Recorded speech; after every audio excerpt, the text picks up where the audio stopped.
Our goal is to do a complete neurological exam, and we're going to find that there are many different components to that exam, and so we'll work through them as we go. Okay. And as a part of our mental status exam, the first thing that I noticed is kind of just a little bit about you as you perhaps entered the room or saw you walking down the hallway or sitting here on the table. And this is just about general appearance and behavior. Are you sitting with a normal posture or an upright posture? How are you groomed? How's your hygiene? How are you interacting with me? And just getting an overall kind of view of your status in that regard. So the second part is to really do some cognitive function testing, and this will require some interaction, certainly between us. And I'm going to ask you some questions, which are very basic, fundamental neurological testing examination questions. And some will seem fairly simple questions, and you may say, well, you're supposed to know that, but it's just a part of the neurological testing. So I'm going to first ask you about your state of, or I'm going to observe your state of consciousness, and you seem alert to me and on target today, but I would certainly want to note if you in any way seemed sleepy, lethargic, inattentive, wasn't able to concentrate while we're doing the exam. And then in combination with that, many times we combine the level of alertness with orientation. And what we want to test is your orientation to person, place, and time. So these are where some of those questions come in. So could you please tell me your full name? Steve Clark. And can you tell me where you're at today? I'm in the CAC in the Health Science Learning Center. Very good. And what is the date today? It's Monday. I think it's the 13th. I usually don't pay attention to the numeral date. Okay, well, you got the date right. What's the month? It's July. Okay, wonderful. So that basically is testing alert and oriented, and based on those responses, I would say you're alert and oriented times 3, which is the normal way of doing that. As we talk, certainly I'm paying attention to your response to the questions to ensure that they make sense, that they're coherent, and that we're engaging kind of within that conversation that we're having. So the next component is going to be a series of questions again that will test a number of different types of things, some of it being your calculative capabilities, attentiveness, memory, and we'll start with memory right away, just because that's what's coming to my memory right now. So from a memory standpoint, we have both immediate recall and registration, and what I'm going to tell you are 3 words that I will ask you later, and first I will have you repeat them after me to make sure that they have registered and that you have recalled those words. And then later in the exam I will ask you to bring up those, to remind me of what those 3 words are. So baseball, horse, shirt. Baseball, horse, shirt. So your registration and recall seem intact, and so we'll come back to that in a little bit. Okay.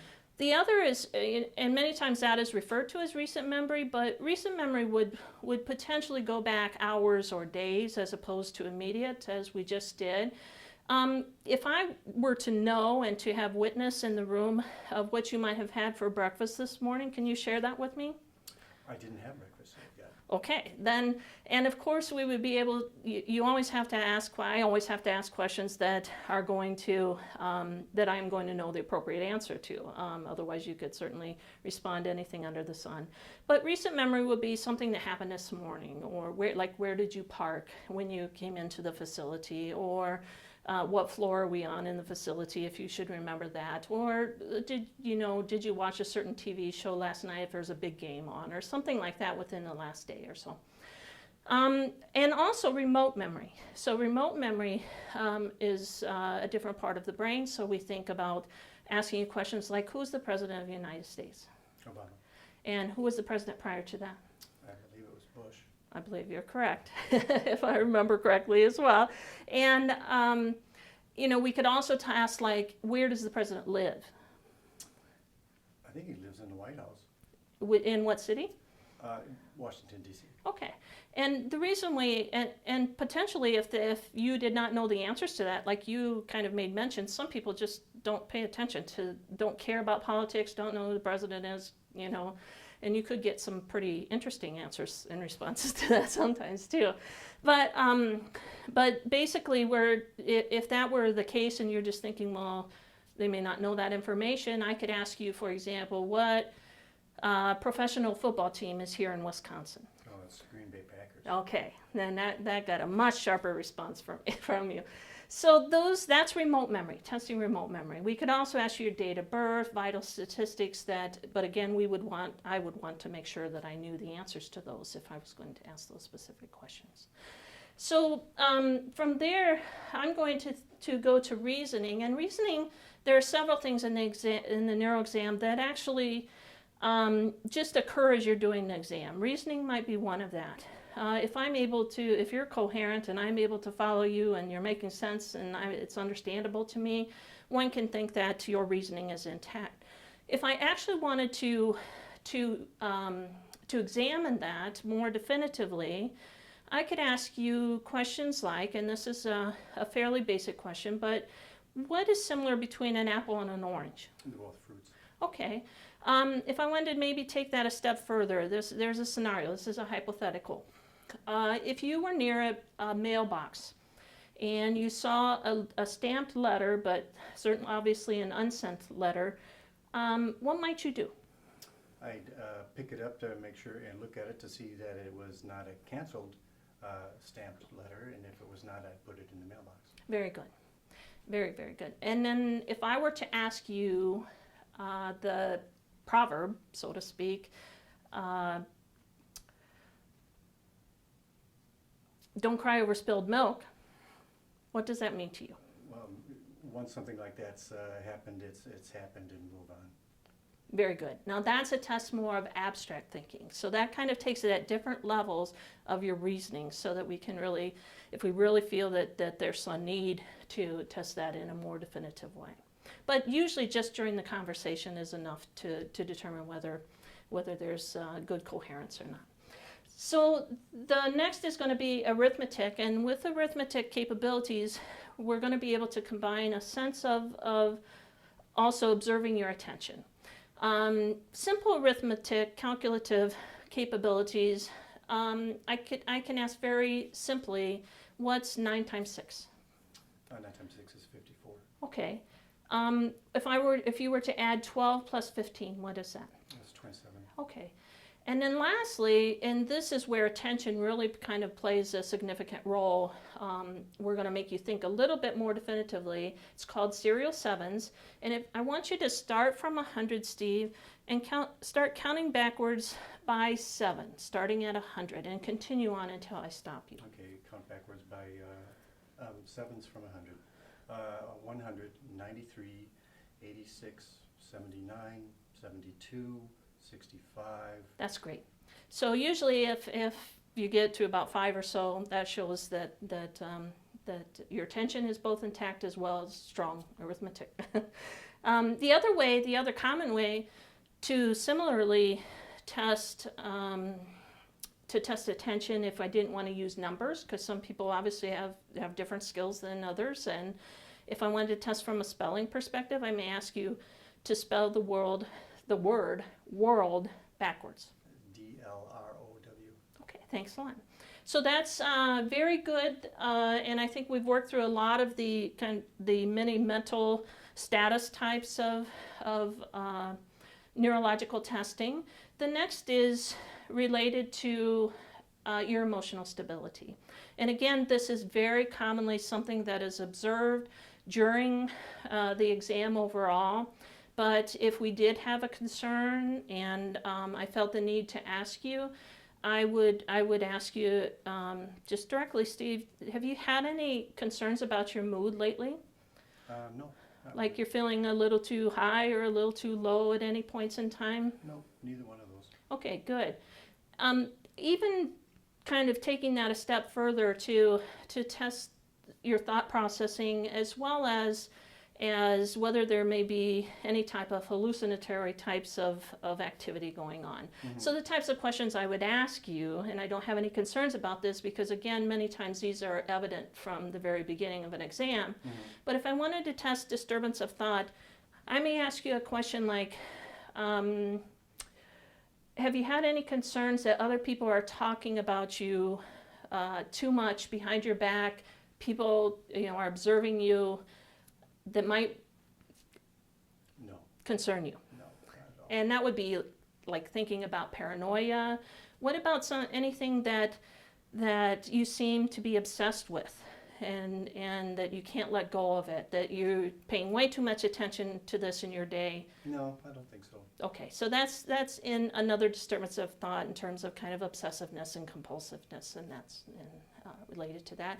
And for hallucinatory type, if I had any concerns of those types of symptoms, I would ask you, have you had any concerns that you may be hearing or seeing things that other individuals No, are not seeming to experience? No, not at all. What about, it doesn't have to be just seeing or hearing, what about feeling? Have you ever feel like you have bugs crawling up you, or even smells No. that are concerning you? Okay. No.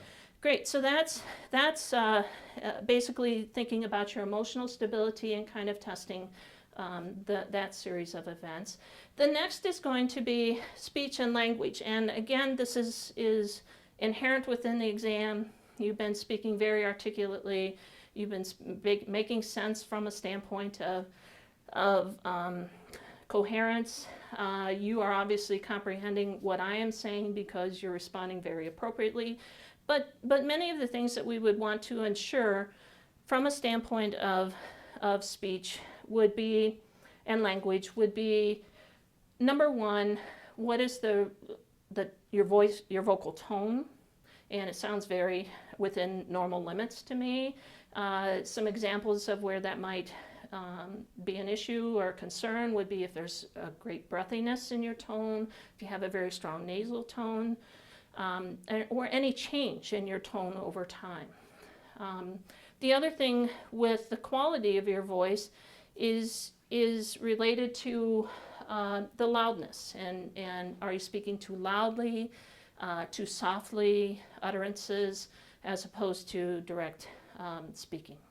From an articulation perspective, one way I can definitively test that is to ask you to repeat no ifs, ands, or buts. No ifs, ands, or buts. Okay, and related to your speech, we want to also take note of the rate at which you're speaking, and is it fluent, across your speaking, and then we would want to additionally think about, as I mentioned before, coherence and comprehension. And it's pretty evident to me just through our conversation that those are intact as well. So those are the three major components kind of from a mental status perspective that you routinely do in a comprehensive neurological exam. The next section would normally be cranial nerves. And cranial nerves are extremely important. Certainly cranial nerves are not something that you would ever want to forget in a neurological exam because it's a huge component of it. But I just happen to know, Steve, that the students for whom we're creating this taping today already have studied those, and I encourage them to practice those at every opportunity they can, and always practice them, insert them within the neurological testing.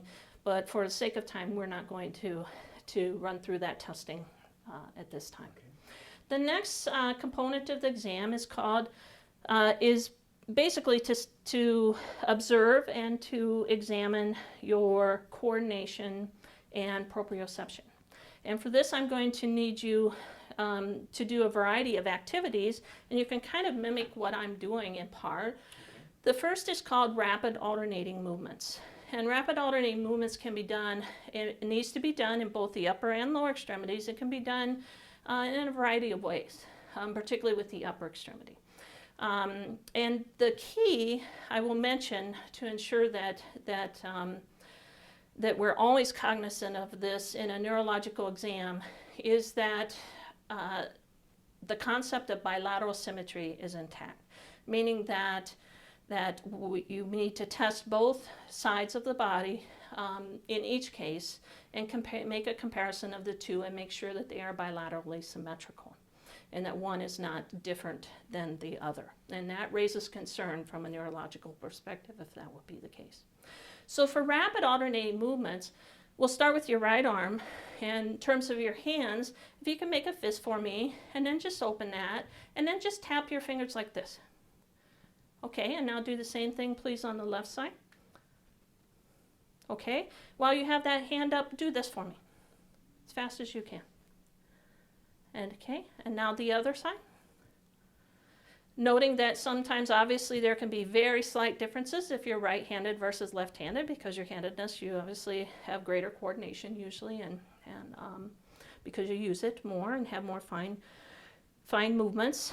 The other way, and a very common way to test this, is to actually placing your hands on your thighs there and then just rapidly going back and forth.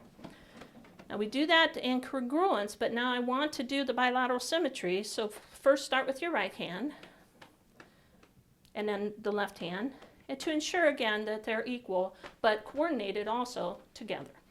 Okay, so that's rapid alternating movements related to the hands.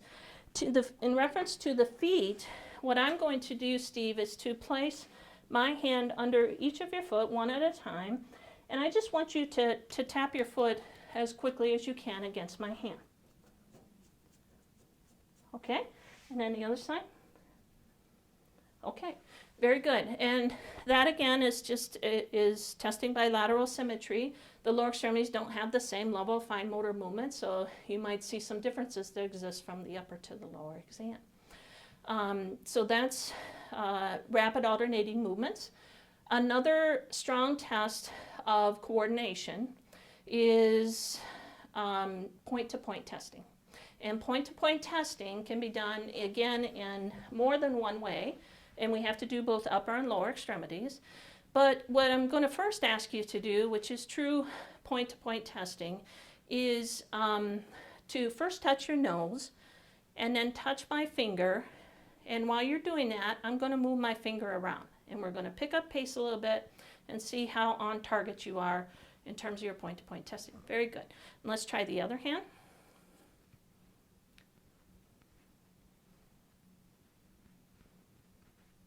Okay, good.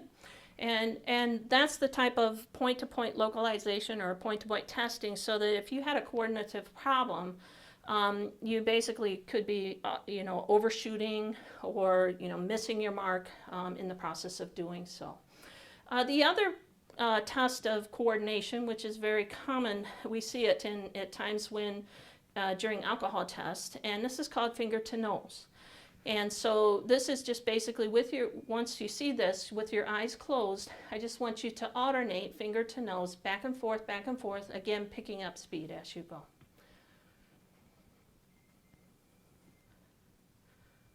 Very good, very good. So in terms of the lower extremity, what we can do with point-to-point testing, in reality, we could do similar point-to-point testing with the big toe. Whereas you will take your big toe and touch my finger, and I can move my finger around as you go. That's a little more challenging for you as a patient, I know, in that it's just a little more challenging because we're working in a sitting position. So the most common testing to really be able to test coordination and kind of target pointing is for me to ask you to take the heel of one foot, place it on the knee of the opposite leg, and run it down your shin. And try to do that on target, direct line. Very good. Now the opposite, always testing bilateral symmetry. Very good. Okay, so that's coordination. To truly test proprioception, I will need you to stand up for a moment. And just in your position here, please place your heels together and your feet slightly spread at about 30 to 45 degrees. And just stand there for a moment. This basically is testing what is called conscious proprioception. With your eyes open, you can use visual surroundings to help you maintain your balance through conscious proprioception. What I'm now going to ask you is to close your eyes. This again is now unconscious proprioception, which is testing a different pathway, truly testing your cerebellum and your coordinative function per the cerebellum. And you can open your eyes now, Steve, you did very well. As a practitioner, I always have to be prepared to catch you in case, you did have a problem with your balance and overall coordination. So many times, this is not a test of balance and proprioception. I want you to understand that, and I want the students to understand that. But many times, this Romberg test, which we just performed with your eyes closed, and we're testing unconscious proprioception, we combine a test called pronator drift. This is truly a test of upper extremity strength, and it's one of the most sensitive tests that we have to test upper extremity strength. So as you are standing there in that position with your eyes closed, put your hands out in front of you with your palms up. And what we watch for is that there is no downward drifting or pronation that occurs. This is a negative test. If it were a positive test, your hand would begin to drift downward and pronate in the process of that. And that's a very sensitive test for motor weakness, in this case, right-sided motor weakness. Okay. The gait testing is similar to what has been learned in musculoskeletal, and the types of things that you're looking for in terms of gait are a nice, smooth, rhythmic gait of appropriate rate and not different rates at different interludes. The length of the stride, again, is the foot base, is it wider than what you would anticipate it to being, or does it seem to be normal? As well as how they turn around. And you're going to learn that in certain neurological disorders, turning can be a very complicated task. And you look for nice, smooth turns, kind of head usually before the body, and without difficulty and without taking very small steps or turning, entirely what is called en bloc, meaning that they can't truly turn, they just move their feet to turn their body. And that's very typical of some neurologic disorders that you're going to learn in the future, for example, Parkinson's. I want you to remember those 3 words for me that I asked earlier. In order was baseball, horse, and shirt. Thank you so much. Okay, so that was testing that short-term memory. Some people make reference to it as recent memory. Okay, you can have a seat now, Steve. And we're going to next do sensory testing. And we're going to have a variety of sensory tests. We're going to start with what is called soft touch. And then we'll do a series of these in both in this case, the face, including the face, and then the upper and lower extremities. When I do this in practice, I do it through touch, just using my hands. I'm not necessarily using a cotton ball. And what I would ask the patient, even with your eyes open, and this is kind of a bilateral testing at the same time, is, does this feel the same on both sides? Same. Here? Same. Here? Same. And then I would start doing the dermatomal pattern, which I'm going to show you. And it would just be through touching, and using, and basically you making the comparison side to side. But what mostly is taught, in terms of testing soft touch when students are just beginning, is to use an actual cotton ball, or you can use the end of a Q-tip by pulling out and pulling some of the cotton away so that truly you can use it as a light, swift movement across the skin and truly be indicative of soft touch. And in this case, what I want you to do is to let me know, first of all, when you feel the touch, and just say now. And if at any point you feel that one side is significantly different than the other, you need to let me know that. Okay. I may be able to tell just because you don't respond, and I feel that I'm adequately touching you. But if you feel one is weak, it's a weaker sensation on one side versus the other, you can let me know. Okay. I'm going to ask if it's okay if we can loosen your gown and just take it down over your shoulders, Okay. suspect. So we can show and test kind of all the upper nerve roots related to sensory function. Now, this is a neurological exam, so what we're really concerned about is nerve root function and making sure that everything is intact and bilaterally symmetrical. Okay. In the face, we do that through cranial nerve sensation, and we're basically just testing soft touch of the face, which is we're going to compare side to side. Okay, so I'm going to have you close your eyes, and I want you to say now when you feel. No. No. No. No.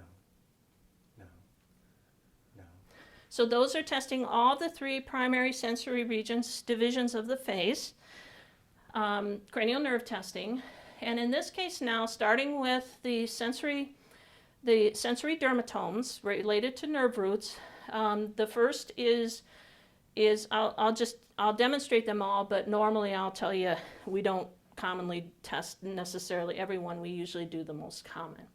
So the first is kind of at the upper outer aspect of the head, and you can close your eyes and let me know when I touch you. No. No. That's C2. At the base of the neck, No. No. C3. C4 is in the midclavicular line. No. No. C5 is on the outer aspect of the upper shoulder over the deltoid. No. C6, I'll pull your gown up for you. So we had C2 at the base, C3 or C2 behind at the kind of at the base of the skull, C3 at the base of the neck, C4 midclavicular region, and C5 was over the deltoid on the upper arm. Just for now. Then if you can just put your hands out, C6. So let me know when you feel soft touch. No. No.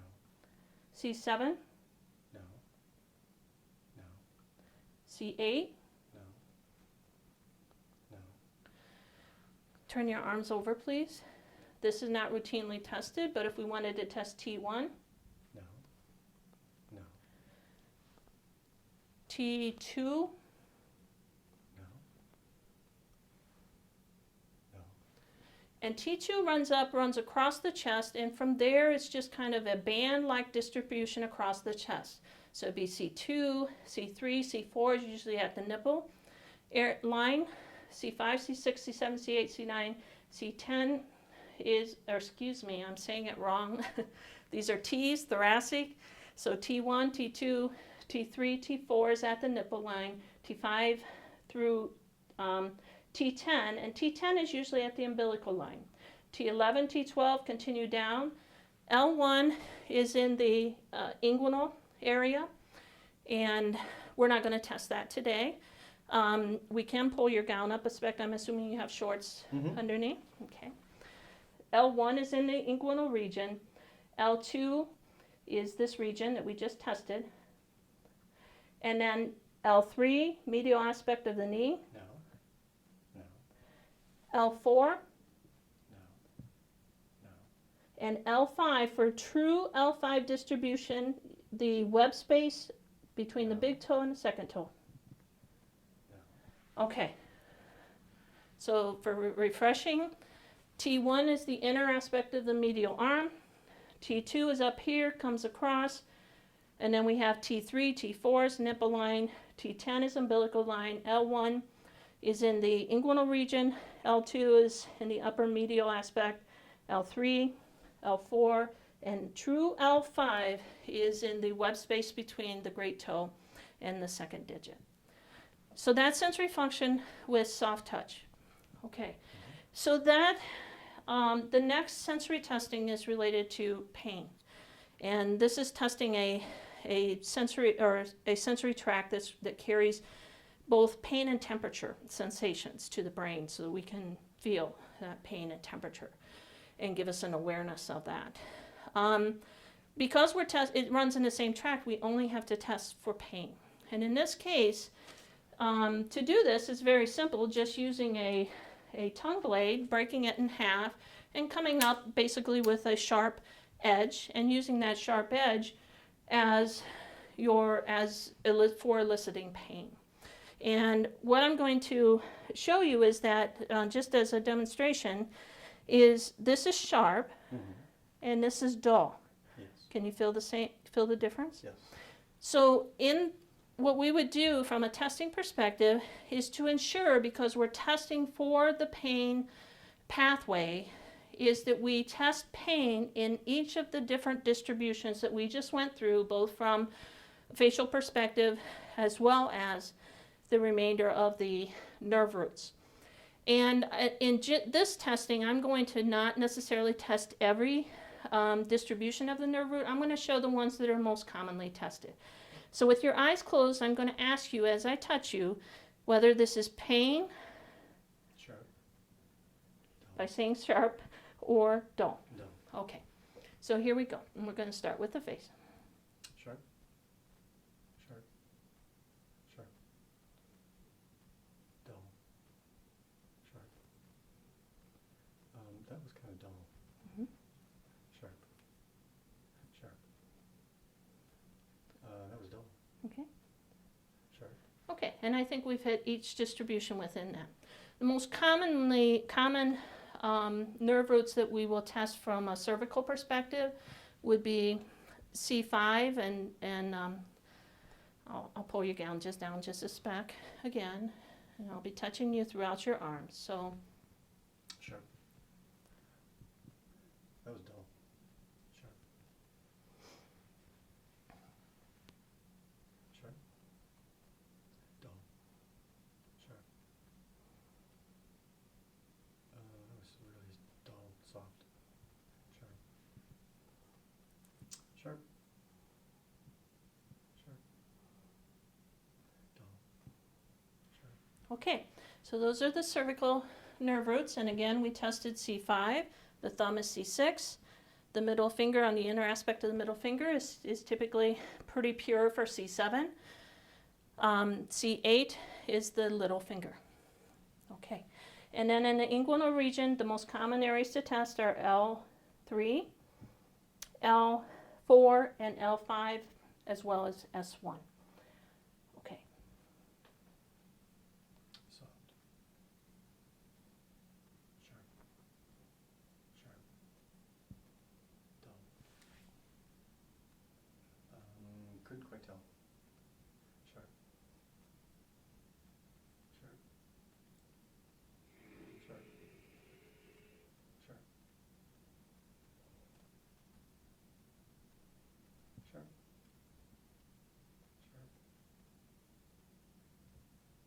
That's pretty soft. That's pretty soft. Sharp. Sharp. and in that instance, I went back and retested for L4, because originally there was some non-discriminate sharp versus dull, and I wanted to ensure that you could tell the difference. And I think it was just my testing more than it certainly was your different sensation. And S1 is on the lateral aspect of the foot. So again, closing your eyes. Sharp. Sharp. Sharp. Still feels kind of, it's so light, I could just gonna say sharp. That's sharp. Okay. Can you tell the difference between those two once I Yes. pushed a little harder? Yes, yeah. Okay. That's sharp. Okay, very good. So again, if you aren't getting the response that you would expect to get, you would want to retest and make sure that there's adequate pressure and sharpness being applied in the process. And I may not have, if I remember correctly, just in part because it's hard for me to bend over, Steve, but I want to make sure your soft touch is also intact from your S1 dermatome. Okay. So once again, with your eyes closed, That's, when do you feel this? oh, sorry, now, Okay, that's now. okay, good. So we've kind of covered both soft touch as well as pain. And again, one can test temperature if there's concern about that, but there's no need to do it in a general comprehensive exam if there's no anticipated problems within that. Okay, Steve, so another sensory test, which tests again another connection between the brain and the lower extremity, is called vibration or vibratory sense. And what we'll do is use a tuning fork and basically use the, the base of the hand here to create, to use this tuning fork. And then I'm going to touch you or apply this at a certain point in time to the joint of your first finger here, to this distal joint. And I want you to tell me with your eyes closed when you first feel it, and then describe the sensation. I'm kind of telling you it's a vibratory sensation, but people describe it differently, like a buzzing or feels like a bee or what have you, or just vibration. And then I want you to tell me when it stops for you, okay? Mm-hmm. And so close your eyes, please.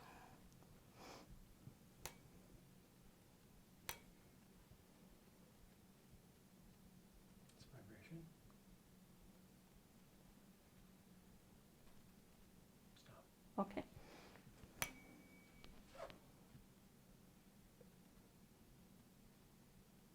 Vibration.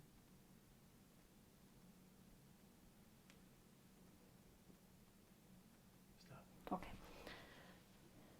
And then the same thing on your small toe, and usually we use on your feet, usually we use the big toes, but Steve shared with me ahead of time that he had a crushing injury to his right foot, and that sensory and other functions are somewhat disturbed. So we're going to use the second digit, and it isn't any big issue to do so. So if you'll close your eyes and tell me when you feel something and what you feel. Light vibration. Let's stop.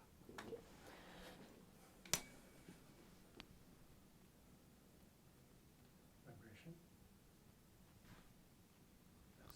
Okay, and you can pull away, or you can either pull the tuning fork away from the toe to stop the vibration, or you can just lightly touch the end of the tuning fork, which will immediately stop the vibration as well. One thing to test whether it's, to have a comparative, is that after you have done that with Steve, if you felt the vibration hadn't stopped, and you can always test yourself to see if it's still, you may feel it just by touch, or by holding the tuning fork, but you also may feel it by just applying it to your own and knowing that it still is vibrating, and you kind of weren't cognizant, or there's a difference that exists comparatively. So that's called vibratory sensation. And another general sensation that we do is called proprioception. And proprioception is an awareness of your body in space, and it allows you to be aware of body movements, particularly at the joints. And for this particular test, what you want to do is to grasp, and we'll use the index finger to start with, and you want to grasp the distal interphalangeal joint, or the DIP joint, laterally in order to do your movements.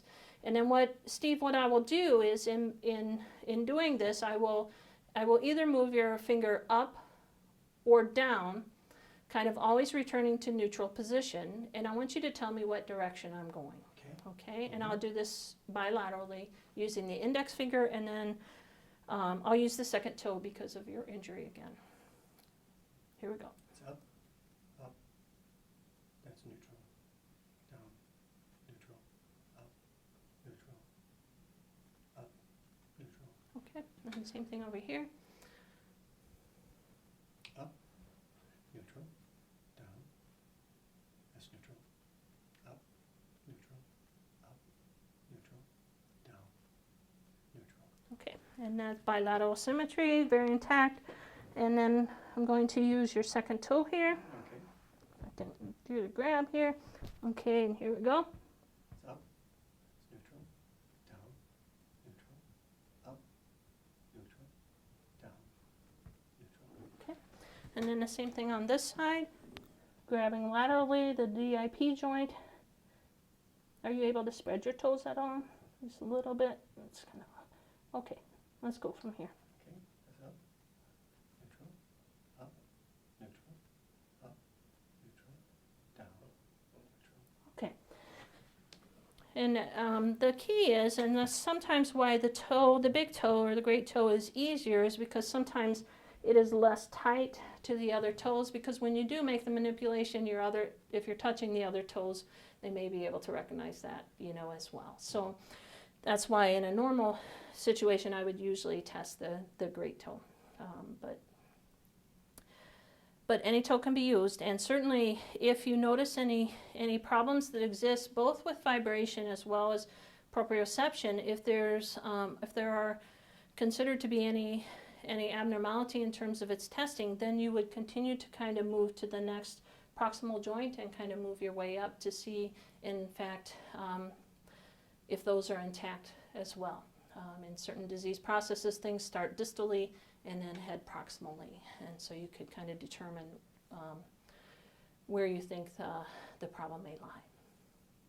So that brings us to special tests related to sensory function, and these are in fact tests that aren't routinely done, but again can help to really differentiate fine discriminative touch if need be. So I'm going to use the blunt end of a pen here for this process. What I'm going to do is ask you to hold your palms out, Steve, and then with your eyes closed, I'm going to draw a number in the palm of your hand, and I want you to tell me what that number is. Okay. That's a 3. I'm going to say 0. Let's try again. Oh, could be a 6 or a 9 depending upon the orientation. Okay. 7. That's a 5. Okay.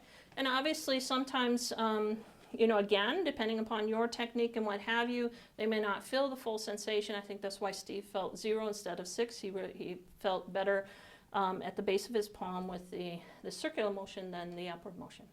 But both intact. I retested both to ensure that he could tell other numbers as well. That is called graphesthesia, and it's graph means writing, and it's kind of writing, in this case, numbers in the palm of your hand and being able to recognize that. So another sensory test is, in a second I'm going to ask you to close your eyes, Steve, and I'm going to place something in the palm of your hand, an object, and with your eyes closed, just using your touch and manipulation, I want you to tell me what that object is. Okay. And I've kept them covered over here on the exam table so that the patient hasn't been able to visualize them. Oftentimes, if you have your lab coat on, you'll have things tucked in your pocket to test this specific testing, which is called stereognosis, the ability to define objects based on just touch and manipulation. And or pockets, and I don't have any pockets today. So I've kept them covered here. So if you'll close your eyes, please. And I'm going to start with your closest hand here. I'm going to place this, and please feel that and tell me what you think it is. Okay, that's very quick. Very good. And then in the opposite hand. Paperclip. Okay, very good. So that's stereognosis, being able to identify objects based on kind of spatial relationships, touch, manipulation. Another special test for sensation is 2-point discrimination. And for 2-point discrimination, pretty basic tool, what I use is a large paper clip, and I basically just unwind that paper clip and create kind of a U-shaped wire here that I can kind of manipulate the distance between the 2 points at the end.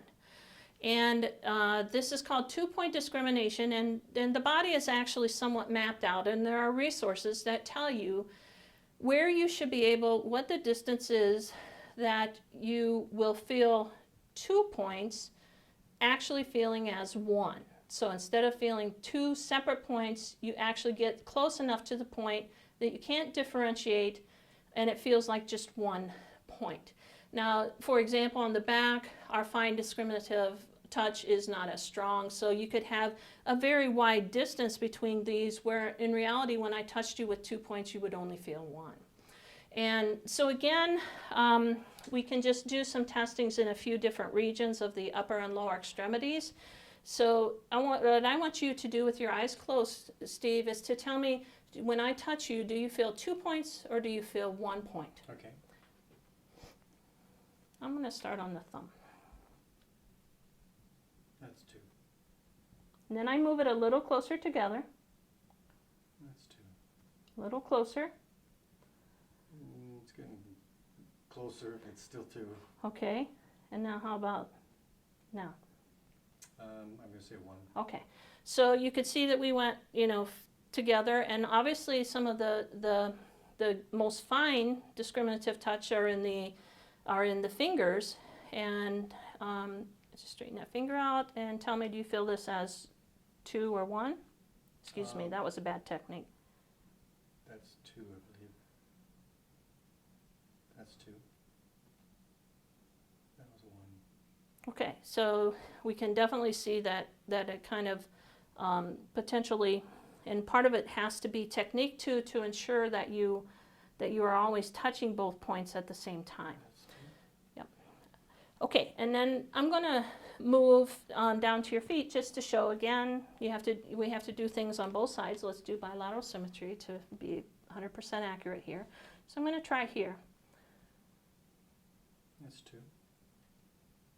That's 2. That's 2.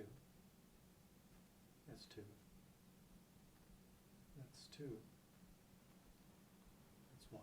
And that's what you expect to see. It was almost to the point that the two ends, the 2 points are together side by side, because the fingertips are much more sensitive than certainly on the arm, certainly on the back, and even in relationship to the lower extremity. But we could do a similar type testing of the lower extremity. So if we were interested in kind of 2-point discrimination, we could use in the C3 dermatome. 2. 2. It's getting, I can't tell. So that's, I'm going to say 1. yeah, so we're definitely more discriminative in the upper extremity fingertips versus than in the legs. And again, you would always want to test bilateral symmetry. That's 2. 2. I still say 2. That's 1. Okay, so just closer and closer, and you just take very small movements, and then what would happen in reality is that you would measure those as you go through, and then number 1, you can see if there's any difference in terms of bilateral symmetry. Number 2, you could reference it to the reference or compare it to the reference chart and see if you're in the ballpark, or if there are any significant differences that exist versus the other. So that's also very fine discriminative touch called 2-point discrimination. And then there's one other testing that's called point localization. And this is going to involve both of us. And basically what I'm going to do is touch a specific part of your body. Mm-hmm. And I'm going to impart, again, make sure that those kind of correlate with nerve roots, to be testing specific cervical, thoracic, and lumbar nerve roots. And let me know, what I want you to do is to point to where I specifically touch you with Okay. your eyes closed. Okay. Okay, so I'm going to touch you, then I'm going to take my finger away, and then you point exactly where I touched you, okay? Okay.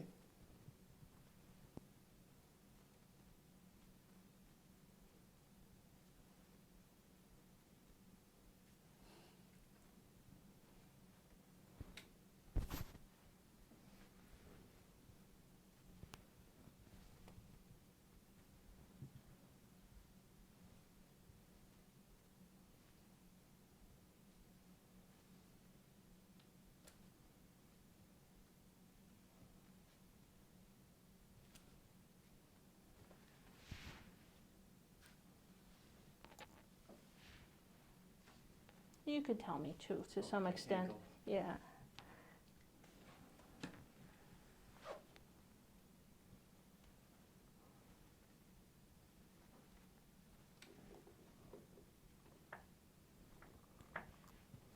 Okay, great.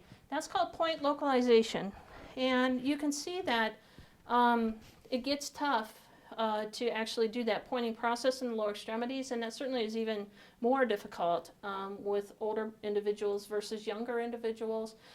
Sometimes it's a little easier in a lying position because they can they can pull their leg up and actually touch the area of the body, but I'm not going to require that for today. I think you were right on in terms of your point localization.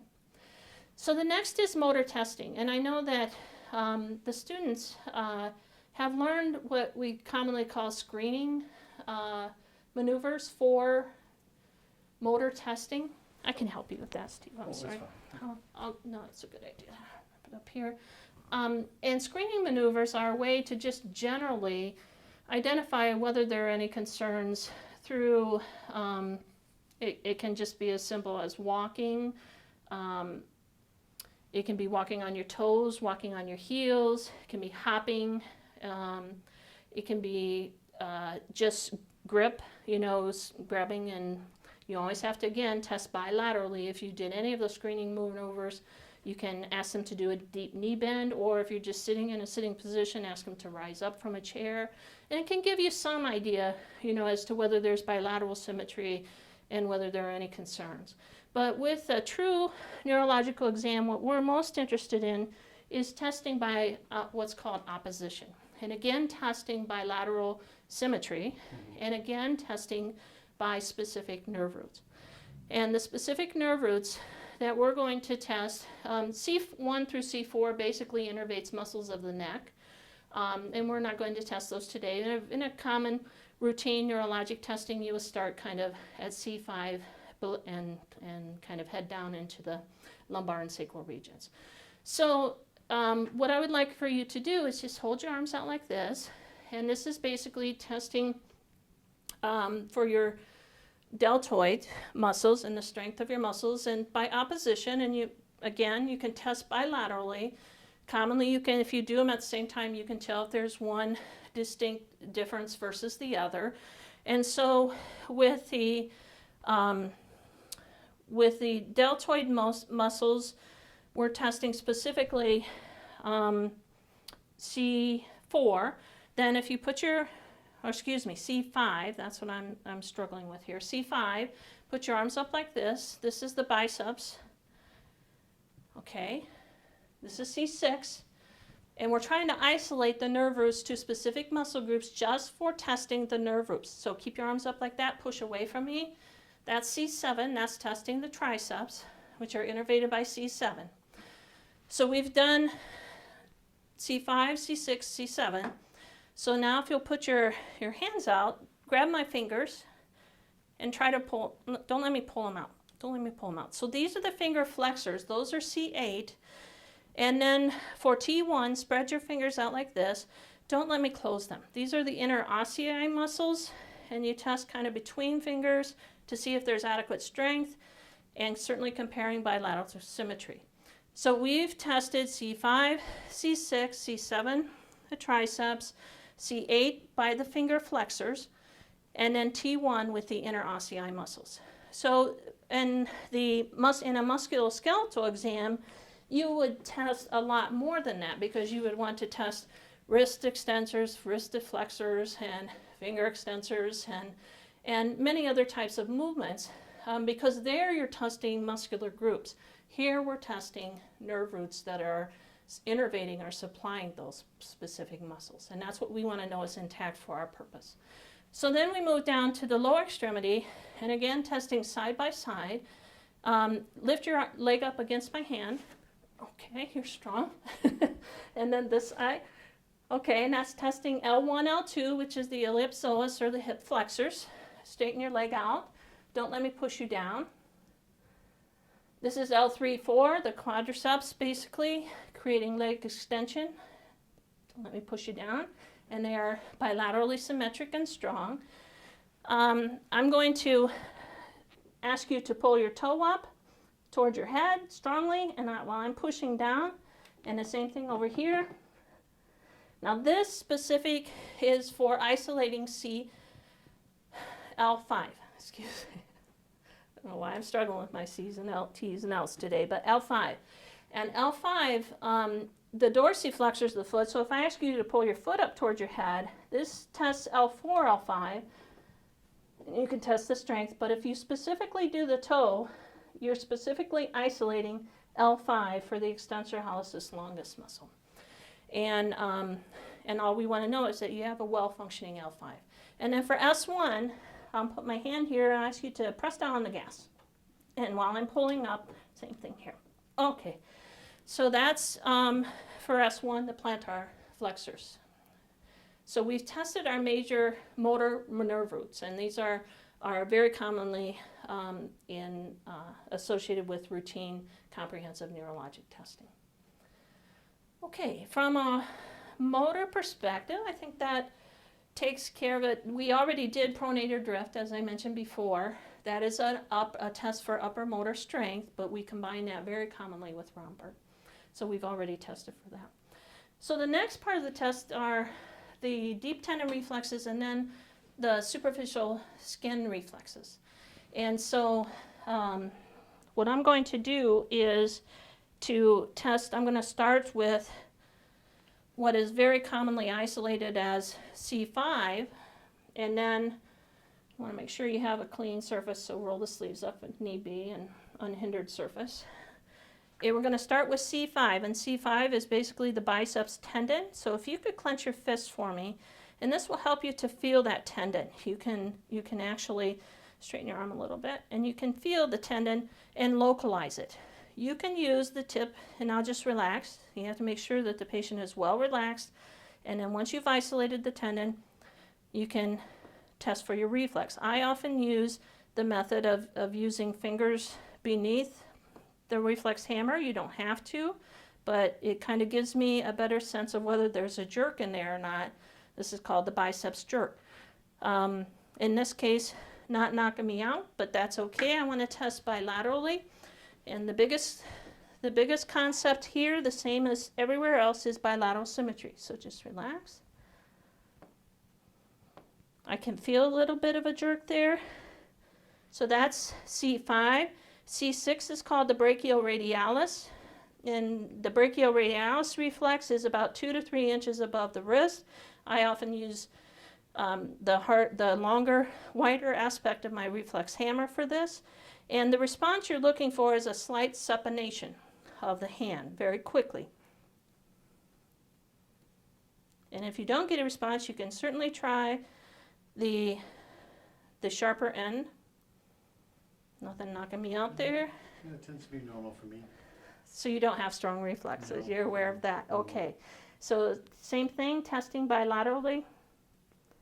And kind of knowing that, I probably might try to elicit with a little stronger, because it really is a pendulum motion that occurs with the reflex hammer. You don't really have to pound them. It's a pendular motion. But if it doesn't elicit a reflex, you certainly can apply more pressure trying to. But it sounds like there's bilateral symmetry. It sounds like from Steve that he's not the best patient for exhibiting reflexes. Okay, yeah.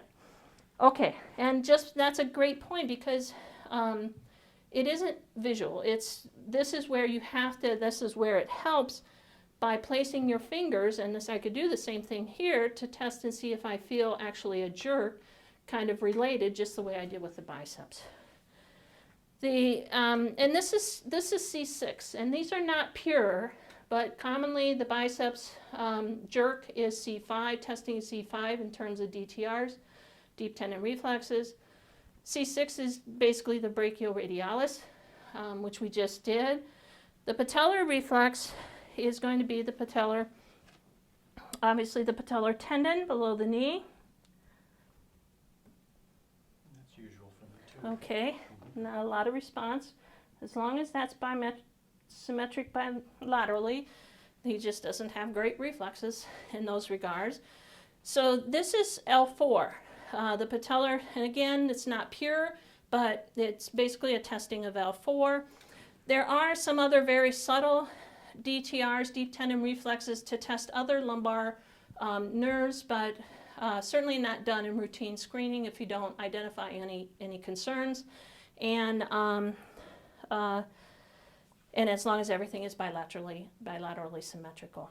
So, and then for the S1, which is the Achilles reflex, basically I usually use the broad aspect of my patellar hammer, reflex hammer, and this one does have a very visible but you put your hand here in a slightly upward position so as to be able to feel it as well.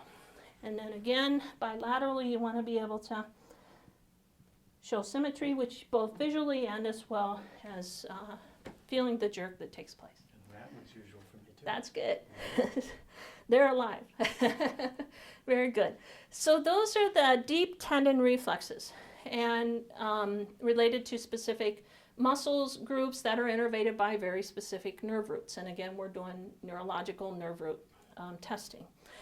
The next test is not actually a deep tendon reflex, it's actually a superficial skin reflex. And on some people it will draw a very exaggerated response, especially, sometimes people are extremely sensitive in their feet, very ticklish in their feet, they just don't want people touching their feet, whatever the case might be. But this is called the plantar reflex, or sometimes called the Babinski response.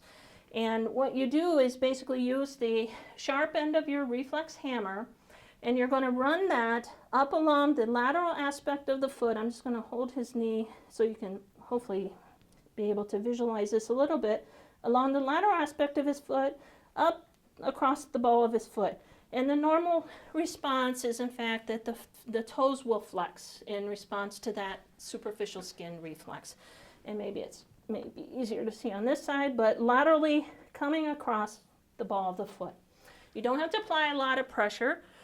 If, again, if they're highly sensitive, they may be pulling away from you and what have you, so it might be more difficult. In those cases, many times you actually do have to apply a little bit more pressure in order to get a real response.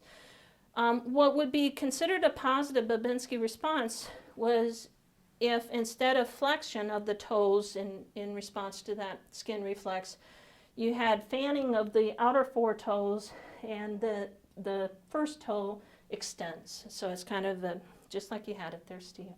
And that's negative, that's a positive Babinski's reflex in adults. And it shows that there is a central nervous system or an upper motor neuron dysfunction. But as long as you're flexing, that's a normal response, what we would expect to see.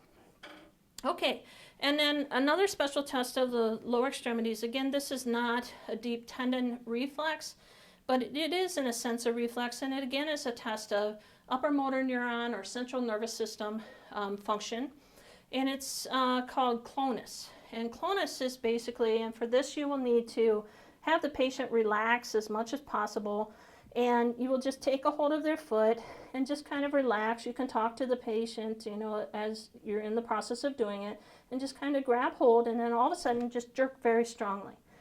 And then test on the other side. Relax, relax. And if you had a positive sign from clonus, you would have the patient's foot rhythmically tapping against your hand, or you would be able to, to feel the kind of rhythmic function that will continue. It's like a tapping on the hand.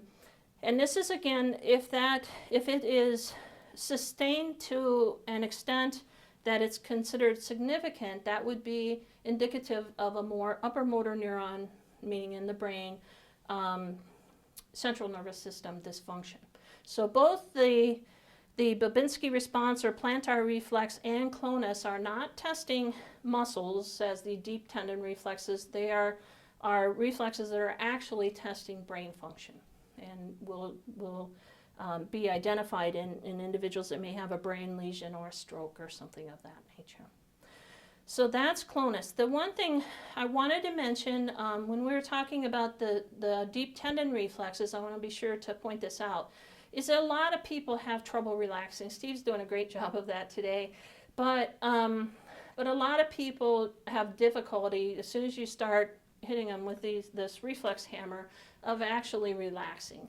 So there's a concept of reinforcement or technique of reinforcement that if you were testing the biceps and the patient just can't relax because you need a very relaxed arm in order to truly test the reflex, and if you were doing that and they can't relax and you can tell, you can ask them to clench their teeth very, very strongly, and or you can ask them to grasp their thigh with their opposite hand and push, and grab on and apply pressure. And as they're doing that, they're thinking about doing that, and it may help to amplify this actual reflex so that you can make better notice of it.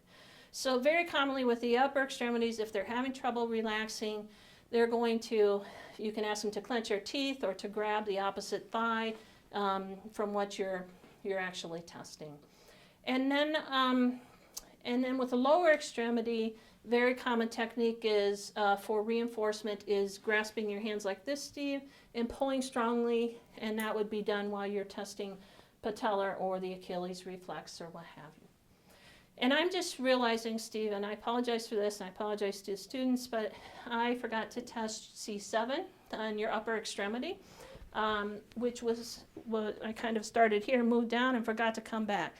But C5 was the biceps, C6 more so, not pure, the brachioradialis, and the triceps is basically going to be your triceps tendon here as it inserts into the bone.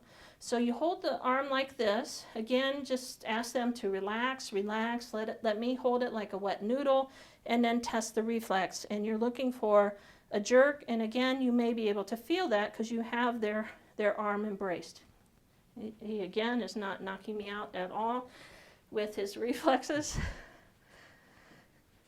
But just let me hold the weight of your arm, and you just relax. And normally you would just see, potentially see a triceps jerk, but at the same point you can feel it because you can feel the muscles contract as in most cases when you test that reflex with patients. So I think we're very near the end, if not there, in terms I want to just make sure, I guess I should mention a couple other skin reflexes that really have nothing to do with the extremities or the face, but they do reflect some in terms of sensation. They're superficial skin reflexes. And I'm going to have you lay back for this first one here, Steve, for both of them. I'm going to pull you have shorts on, so I'm going to pull your gown up. And these are the umbilical reflexes, the abdominal reflexes that are kind of related to the umbilicus. Steve, would you mind just pulling the band of your shorts down just a speck? Okay, perfect. And you can kind of think of the umbilicus as being in the center of quadrants, 4 quadrants. And what you're going to do is, again, this is soft touch, superficial skin reflex. You're going to stroke towards the umbilicus, and in a obvious positive response, the umbilicus would show deviation toward the stimulus. And you would test in each case in each of the quadrants. And that's the abdominal reflexes. Not easy to elicit, not easy to take note of. In many cases, especially as you deal with more obese individuals or people who have very lax musculature and very lax abdominal region. And then lastly, the other reflex is the cremasteric reflex that, again, is not one that's commonly tested, but it's a special test in males. And it basically is stroking proximal to distal down the medial aspect of the thigh, and the normal response would be ipsilateral rise of the testes on that side, on that same side. And you would stroke the inner aspect of the thigh, creating kind of that rising of the testes related to that. We're not certainly going to do that today as well, Steve. So I think you can come back up now. And lastly, and certainly again not going to be demonstrated today, but is the anal sphincter reflex. Always important to remember that. Many times we negate to think about that, but from a neurological perspective, it's an extremely important test, especially in individuals that experience paraplegic types of injuries and what have you. But it's basically, in applying kind of stroking around the anus, it will cause the anal musculature to contract. I sometimes call it the anal wink because of the contracture that occurs. If it remains flaccid, that's not a good sign. So in terms of good anal sphincter tone. I'm trying to think if I've missed anything. The neurologic exam is such a long exam, and I think actually there are a couple things that I want to do. And as I remember, with muscles, I kind of jumped right into muscle testing because we were doing sensory testing. But I need you to know, likewise, that just from a visual inspection perspective, whenever you're looking at the extremities, whether there's upper or lower, you want to inspect for any evidence of atrophy. You could go on the opposite perspective to hypertrophy that may, again, occur in those who obviously are very fit and work out a lot and build their musculature. But, atrophy versus hypertrophy. And there are certain other types of involuntary movements that one would need to take inspection of. And some of those are tremors, if you had specific tremors related to your hands or upper extremities, or it can be of your head or other parts of other extremities as well. Tics, which are kind of muscle twitches, very quick muscle twitches, but kind of occur in a rhythmic process. Fasciculations, which are kind of a rippling effect of the muscle, and it just indicates that there's kind of some involuntary muscle contractions occurring below the level of the skin. And any type of writhing or twisting type of motion, because there are a lot of different movement disorders in neurology that would have you take notice very quickly of any specific writhing or twisting motions as well. And then the other part is muscle tone, and we tested, in the process of testing the upper and lower extremities, you do kind of test muscle tone, because you're kind of seeing if via the DTRs, the deep tendon reflexes, you're kind of seeing if everything is functioning from a normal perspective, or are things too exaggerated or under-exaggerated in a sense, or under-responsive. But to test muscle tone, if we truly just wanted to concentrate on muscle tone, a lot of individuals mention it as a palpation of muscle tone, that you kind of palpate, and yes, you can get some evidence that there's some pretty good muscle tone, within these various regions. And again, you would want to test bilaterally and compare bilaterally as you do this. But the true way from a neurological perspective to test muscle tone is by doing passive range of motion. And you have to again do it to make sure there's bilateral symmetry, but by just passively moving the patient's arm up and down in this case, and then on this side for comparative purposes. Okay, and then you would do the same thing with their lower extremities, testing bilaterally, but you can just grab their leg and just kind of, test. And then if they're lying down, it'd be easier, but you could test their hip as well, by moving their entire hip up or their entire leg up into a flexed position. But again, testing side to side and just ensuring that there's no specific rigidity or spasticity, meaning resistance to that, or that it's not tighter in a sense than what they should be. Or flaccid from that perspective as well. And with certain spinal cord injuries, you'll have very flaccid musculature, which often over time will atrophy.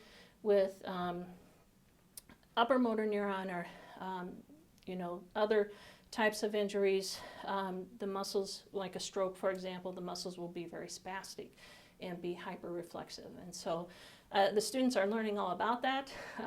I know that because we're going to be talking about it in the next few lectures. But that's how you basically test muscle tone, is through range of motion, passive range of motion, as opposed to just feel. And certainly you can get a screening effect by palpation, but you want to do that passive. You'll see that that in certain diseases, neurological diseases, there are different types of rigidity and spasticity that will help you to create your differential diagnosis and decide what the problem may be. So I think that completes the neurological exam. Everything I'm thinking about, I guess, at the moment anyhow. And so Steve, thank you so much again. I really appreciate it. It's a long exam, I know, but you've been a great patient other than your reflexes. So thank you so much. I really appreciate it.